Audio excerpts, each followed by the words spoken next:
मित्रों, एक उक्ति आप बहुत बरसों से सुनते आ रहे होंगे। दिल से निकलेगी न मरकर भी वतन की उल्फत, मेरी मिट्टी से भी खुशबू ए वफा आएगी। दोस्तों, ये विचार शहीद ए आजम भगत सिंह की है। भगत सिंह आधुनिक भारतीय इतिहास के एक महान क्रांतिकारी रहे। भगत सिंह का जन्म 28 सितंबर 1907 ईस्वी में वर्तमान पाकिस्तान के पंजाब प्रांत में बंगा गांव में हुआ। उनके पिता किशन सिंह थे और माता विद्यावती कौर थी। आरंभिक शिक्षा डीएवी स्कूल में लिया और फिर लाहौर नेशनल कॉलेज में उन्होंने अपनी पढ़ाई की। लेकिन यही वो दौर था, एक घटना ने भगत सिंह की संपूर्ण जीवन शैली को बदल दिया, और वो घटना थी जालियांवाला बाग हत्याकांड। दोस्तों, भारतीय इतिहास का एक काला अध्याय जालियांवाला बाग हत्याकांड है। 13 अप्रैल 1919 ईस्वी को ये घटना पंजाब में हुई, और कहते हैं कि हजारों बेगुनाह लोगों को इस बाग में गोलियों से अंग्रेजों ने भून दिया, और साथ ही भारतीयों की आवाज को बंद करने के लिए मार्शल लॉ पूरे पंजाब में लागू कर दिए गए। मित्रों, इस घटना ने भगत सिंह को पूरी तरह से झकझोर दिया, उन्हें बदल दिया। उन्होंने पढ़ाई छोड़ दी और अंग्रेजों की गुलामी, उसकी दास्ता से मुक्ति के लिए क्रांति के रास्ता को चुना। कहते हैं कि जालियांवाला बाग में जो नरसंहार हुए थे, भारतीयों का खून बहा था, उस खून से सनी हुई मिट्टी को उन्होंने एक संकल्प के रूप में लिया और कहा कि जब तक इस अंग्रेजी हुकूमत को भारत से हम बाहर नहीं निकालेंगे, तब तक हम चैन की सांस नहीं लेंगे। मित्रों, कुछ ही दिनों के बाद 1920 से 22 ईस्वी के बीच महात्मा गांधी ने दास्ता से मुक्ति के लिए स्वराज्य की प्राप्ति हेतु असहयोग आंदोलन चलाया, और इस असहयोग आंदोलन में लगभग संपूर्ण भारतीयों को उन्होंने आकृष्ट किया, जोड़ा। असहयोग आंदोलन में महात्मा गांधी ने पूरी तरह से स्वदेशी और बहिष्कार का नारा दिया।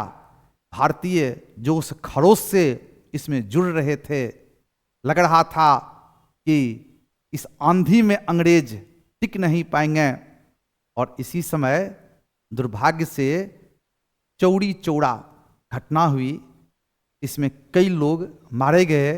महात्मा गांधी आशंकित होकर, और साथ ही उन्हें लगा कि हिंसा कहीं पूरे देश में ना फैल जाए, उन्होंने असहयोग आंदोलन को स्थगित कर दिया।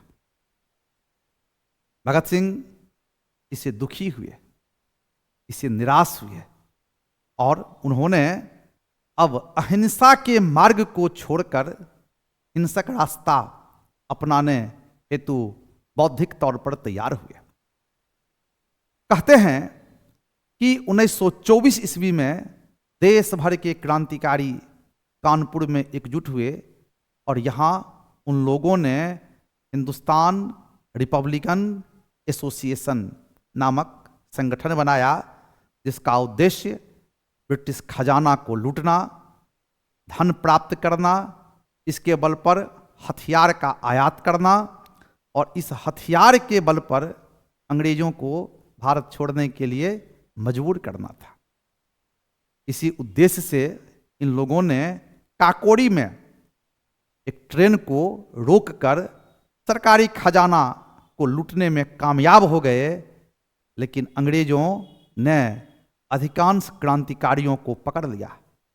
काकोरी षड्यंत्र का उस पर मुकदमा चलाया गया और अशफाक उल्ला खां, राम प्रसाद बिस्मिल, रोशन सिंह, राजेंद्र लाहिड़ी जैसे लोगों को फांसी पर उन्होंने लटका दिया। इस घटना से काफी आहत हुए भगत सिंह, लेकिन इनसे उनका हौसला कमजोर नहीं हुआ, बल्कि उनकी हौसला और अधिक मजबूत हुआ। 1926 ईस्वी में भगत सिंह ने नौजवान भारत सभा का गठन किया और इसके माध्यम से उन्होंने युवाओं को, किसानों को, मजदूरों को संगठित कर साम्राज्यवाद विरोधी एक व्यापक आंदोलन चलाने का निर्णय लिया और अपनी इस उद्देश्य को पूरा करने हेतु उन्होंने देश भर के युवाओं को अपने इस संगठन से जोड़ने की कोशिश की।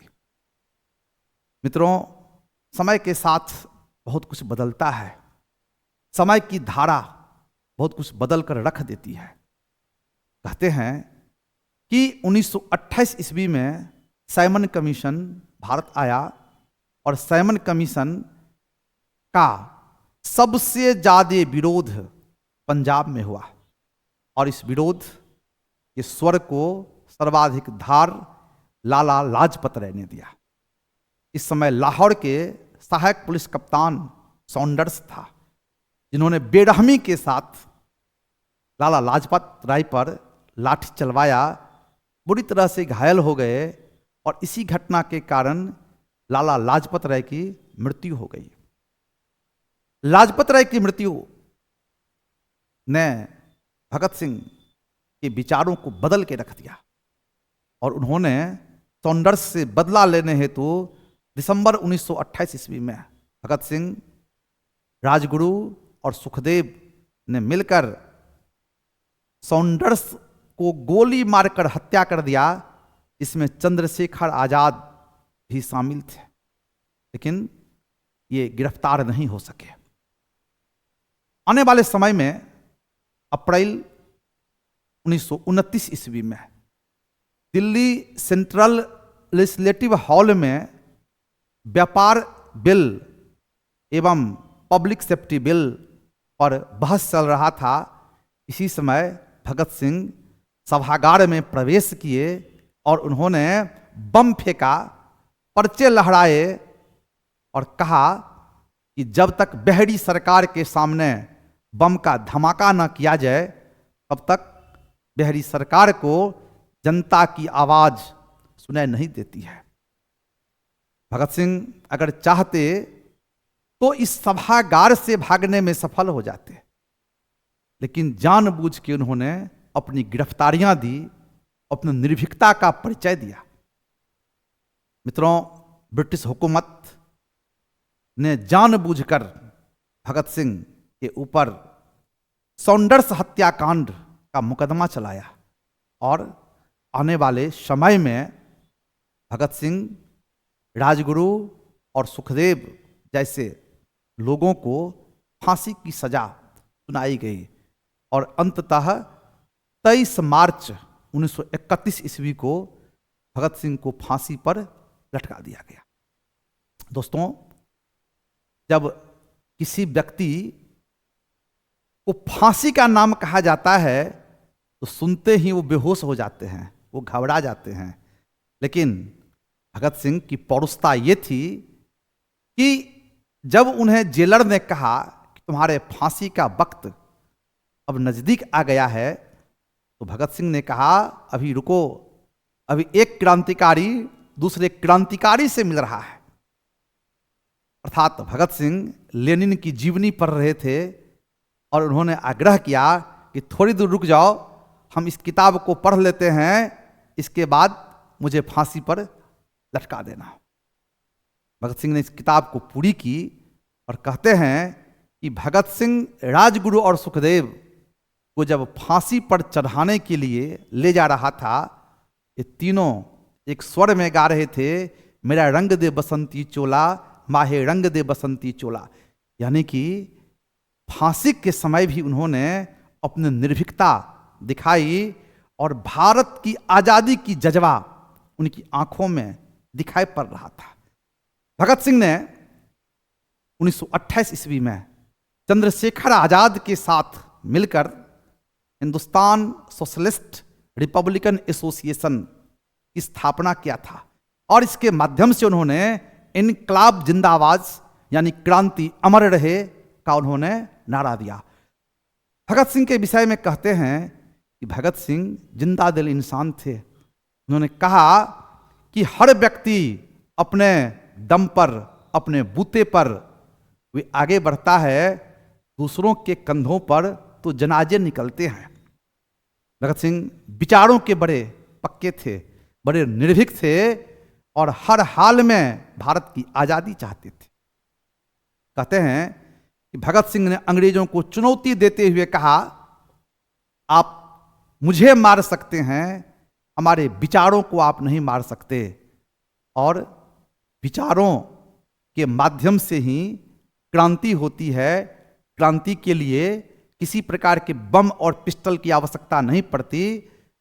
और सबसे ज्यादा बल भगत सिंह ने समाजवाद के ऊपर दिया, क्योंकि सबों का वो उत्थान चाहते थे।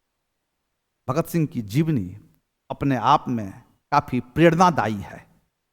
भगत सिंह का जो पूरा विचार है एक त्याग के ऊपर, धैर्य के ऊपर, पराक्रम के ऊपर वो टिका हुआ है।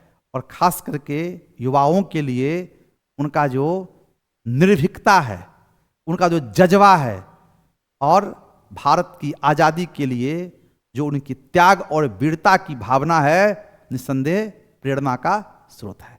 धन्यवाद, नमस्कार।